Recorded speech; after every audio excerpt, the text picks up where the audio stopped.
जय श्री हरि। कार्तिक मास की शुक्ल पक्ष की एकादशी, जिसे देवोत्थान एकादशी या देव प्रतिबोधनी एकादशी के नाम से जाना जाता है। यह वह शुभ दिन है जब सृष्टि के पालनहार भगवान विष्णु अपनी 4 महीनों की योग निद्रा से जागते हैं। आइए जानते हैं इस महापर्व का महत्व और पूजा विधि।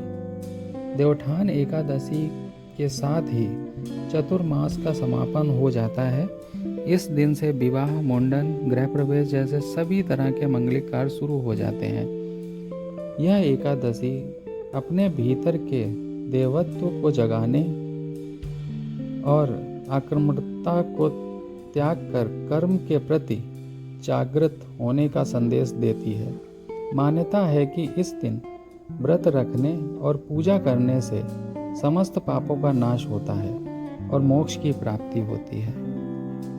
देवोत्थान एकादशी पर भगवान विष्णु को जगाने के लिए विशेष पूजा की जाती है। सबसे पहले अपने घर को साफ सफाई करके आंगन में रंगोली बनाएं। शाम के समय एक चौकी पर भगवान विष्णु की प्रतिमा को विराजमान करें। शालिग्राम जी को स्थापित करें।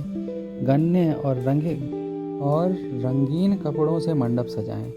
पूजा में तुलसी दल, पीले वस्त्र, पीले फूल, फल, पंचामृत, दीप अवश्य रखें। भगवान को जगाने के लिए शंख और घंटी बजाएं।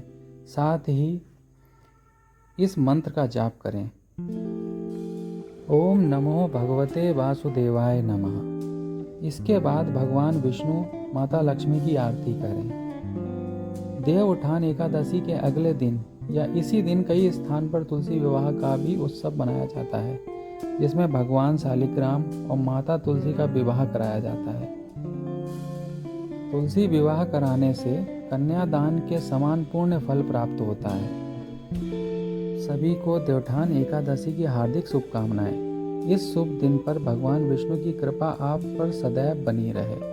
ओम नमो भगवते वासुदेवाय। अगर ये वीडियो आपको अच्छा लगा हो तो लाइक, शेयर, सब्सक्राइब करना ना भूलें।